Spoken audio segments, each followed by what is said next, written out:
I am the worst romantic I think you'll ever meet. And I know that surprises a lot of people because I love the idea of love. I think the world should be in love. And if you've listened to any of my podcasts before or watched anything on YouTube, you would know how much I love love.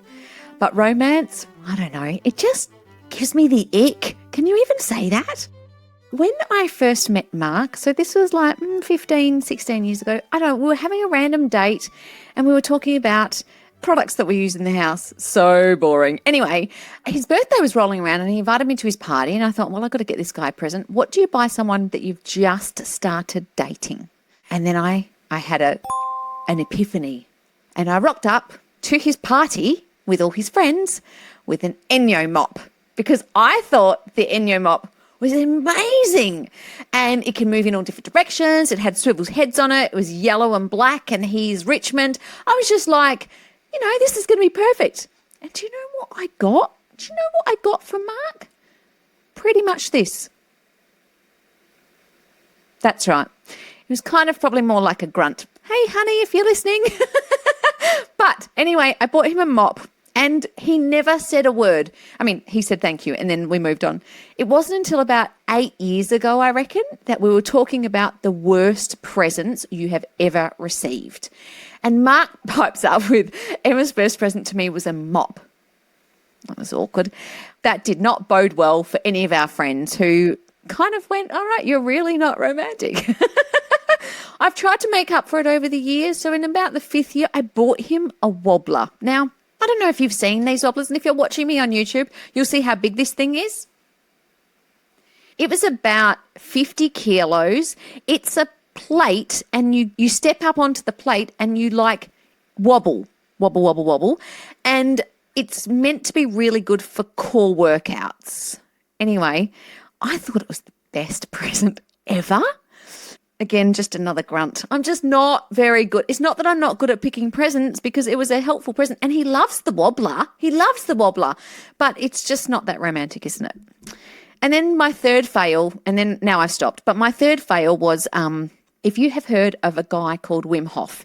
He does ice baths in I want to say Switzerland or somewhere in the snow.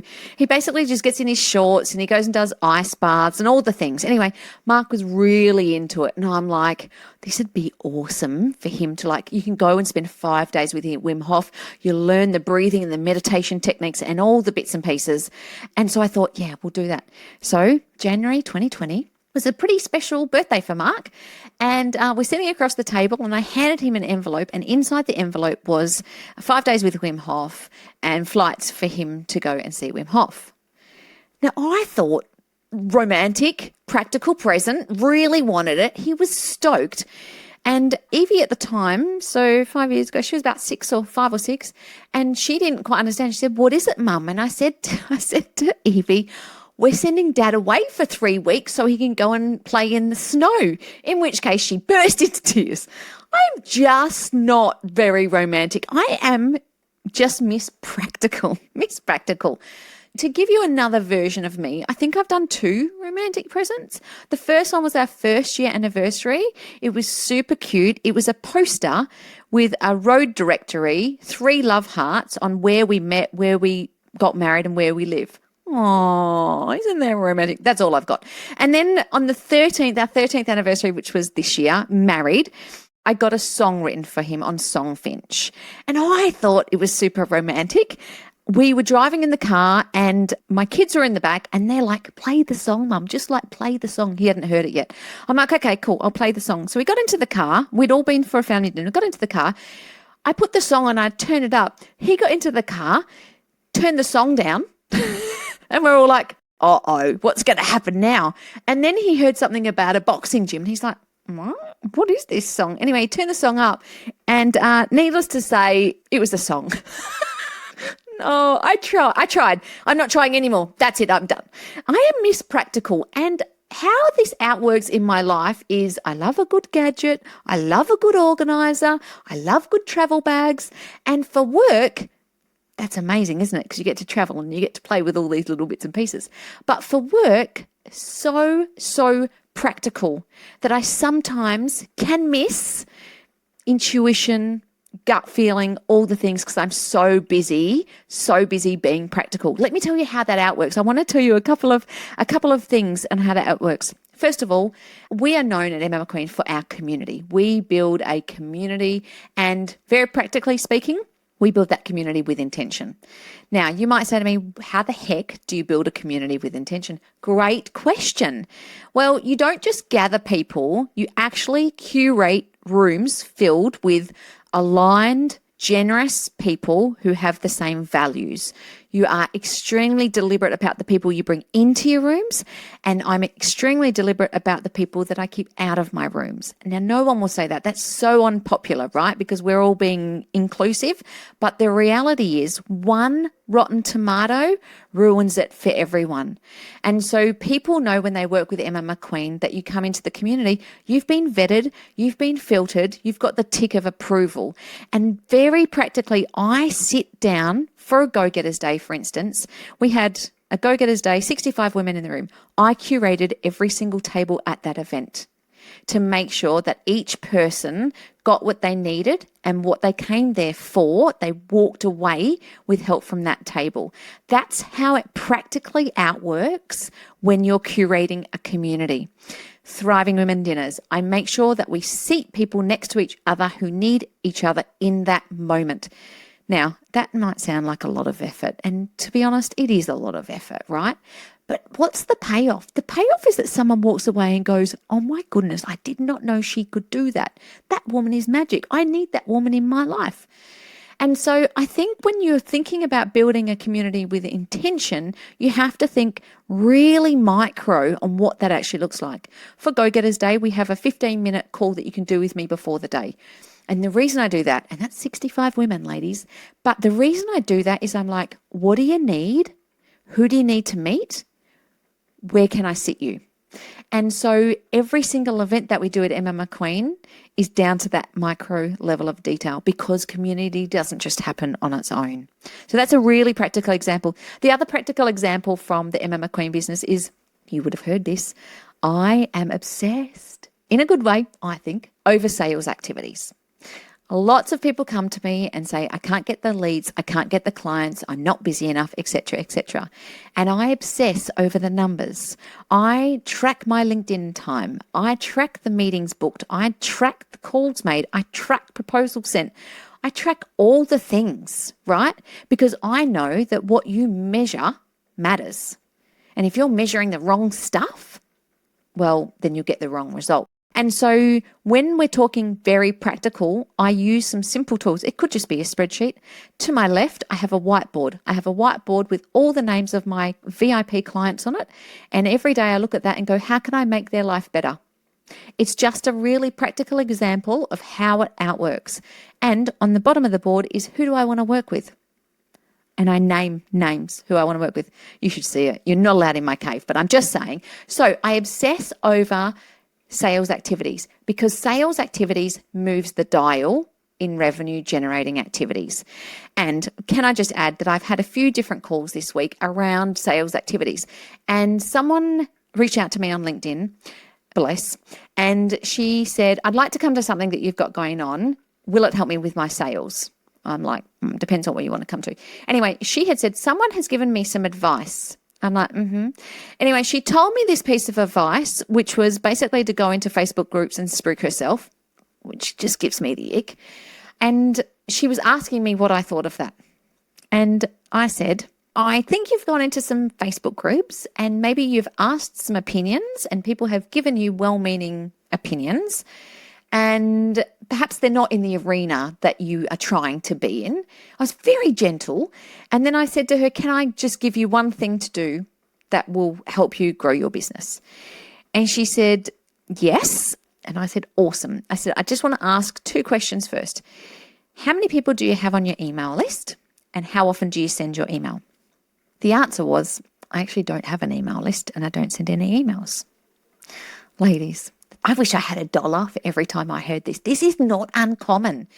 And it surprises me that people don't start there. Start with your email list. Start building that thing, because LinkedIn and Facebook and Instagram, they can rip it all away in a second. But unless you've got your own people that you can add value to and sell to, you don't have anything. So anyway, she left that conversation and didn't respond after that, which is sad because I'm obsessed with sales and I know what works. And so some of my clients will come to me and they'll say, I'm not getting traction on A, B, and C. And my first question is, how many calls have you made to sell that thing? And if they say I've made no calls, I send them off to make some calls. And if they tell me I've made 30 calls and I've converted one person, I say, send the recording to me and I'll have a look at what's happening with your sales. Very practically, I obsess about sales. The third thing that I obsess about is my intellectual property. I hate even saying that word, right? IP, intellectual property, whatever, blah, blah, blah. I wrote a book in 2020. We all know what happened there, called Go Getter, which was amazing. And I'm very, very proud of that book. It was a lot of work. Writing a book is a lot of work. Since then, I've written 3 others. I've got to 20,000 words and then I ditched them because I just didn't love them and I need to love them. Instead, what I have done to turn my brain, my content, my IP into tangible assets for my clients is I've created masterclasses. I've created all the content from the masterclasses. I have built planners. I have built a revenue and pricing calculator, which I'm really proud of, which helps women work out how many hours they've got versus how much they can actually charge. And then I've written 5 roadmaps. And the 5 roadmaps are your guide to making more money. So the first roadmap is how to go from $0 to $100,000. And unfortunately, it's 42 pages because it's all my IP in it, right? So it starts with your business values and missions and all that kind of stuff. And then it whittles it down to what are you going to do for the next 30 days, basically. And it's an editable PDF. It took me a long time. I'm really proud of it and people really love it. But you have so much intellectual property in your brain box that you are not tapping into. How about you think about how can you add value to the community that you're in? And if you're a thriving woman, you get all of this because I want to fact check that it works. I want it to be super practical and I want it to move the needle on revenue. Now, the first roadmap is 0 to 100. The second is 100 to 250. The next one is 250 to 500. You get the point. But I wrote the first one because the first one is foundational. You know, the interesting thing, the people that have read it have said to me, yeah, I'm making like 300,000 and I haven't done these things. I'm like, go back and do those things. So I think every time you teach something or you repeat something or you get the same set of questions, how can you turn it into a tool or a framework or something that is really valuable for your community? So you've heard me talk about those things and they are very practical and I love practical. I love common sense. I love all the things. But when I make decisions, especially business decisions, if I don't include my head, my heart and my gut, things go awry. If I take on a client and I'm sitting there thinking you are not aligned, my gut is going off, it feels like a mistake, it doesn't last. So just because I'm practical doesn't mean that I can get rid of my intuition, that I can ignore my gut.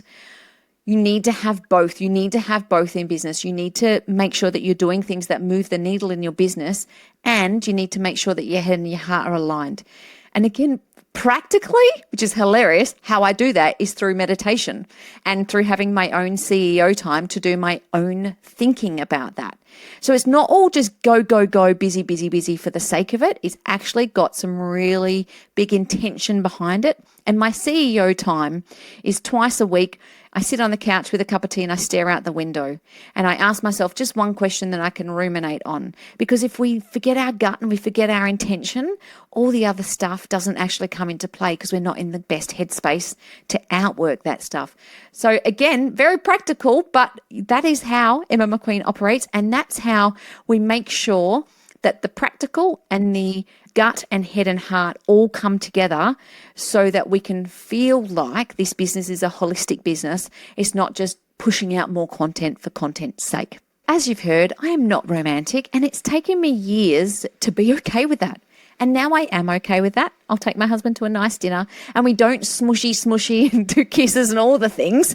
We just go out for a nice meal and that's it. I have grown to love the fact that I am not romantic and laugh at myself when I try and when it falls flat. And that's okay, because also in business, you got to try. And if it falls flat, you just get back up and start again. I hope that you have enjoyed this episode of me not being a romantic. And if you're not a romantic, can you also let me know, am I alone? I don't think I'm alone. I think other people are not romantic. They just don't want to tell us. But anyway, now I've let the secret out the bag. I would love to hear from you via DM, in LinkedIn, wherever you want. I would love to hear from you.